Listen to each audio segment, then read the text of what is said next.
Despite what you might be thinking, these two circles are not equal. I repeat, these two circles are not equal. One is in fact larger than the other. What I need you to do is determine which one that is.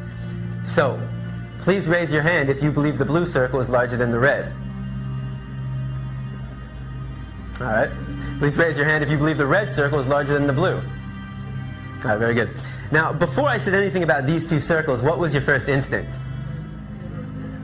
Equal, right? Because they look equal. And the reason why they look equal is because, in fact, they are equal. These two circles are identical. Yet I got just about every one of you to raise your hand and say that they're not. So what do we learn? That you can be manipulated like that to believe in something that goes against your natural instinct. Just imagine as a child you're taught that the blue circle is larger than the red. If you say it enough times, you convince yourself that's the truth. If you're told the lie enough times, it becomes part of your reality. And if enough people are taught that lie, that the blue circle is larger than the red, well, now it becomes part of the culture. And if that culture then passes that misinformation along to the next generation, well, now it becomes tradition. And what we have to remember is that just because we have a tradition doesn't mean it's morally acceptable. Tradition and morality are not always the same. So the traditions we have today doesn't necessarily mean they're morally acceptable. And as we evolve as a culture, so do our traditions. Now, The Matrix is a story. It's a story. When told enough times to enough people, it becomes part of that culture. It becomes the tradition. And this story is being told over and over every day. In fact, if you believe the image on the carton is where you're getting your milk from, you're deceiving yourself. This is a fantasy. It only exists in your head.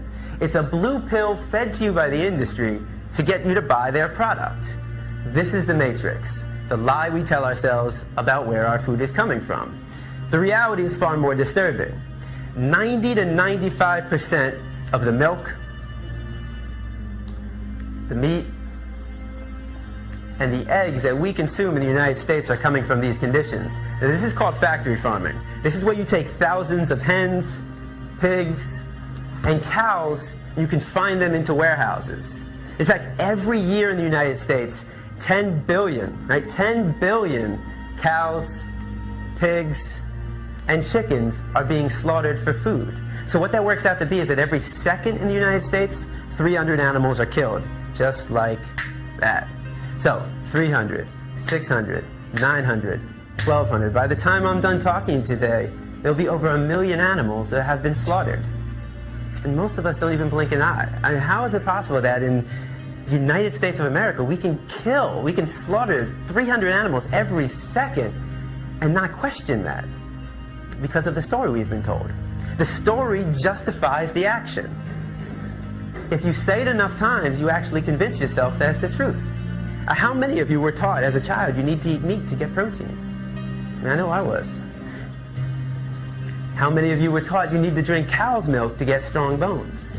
Not dog milk, not chimpanzee milk, not elephant milk, not rhino milk, not hippo milk, not tiger milk, not lion milk, not giraffe milk, not elephant milk. Did I say that already? I think you get the point. Not even our own mother's milk, but we need to drink cow's milk to get strong bones.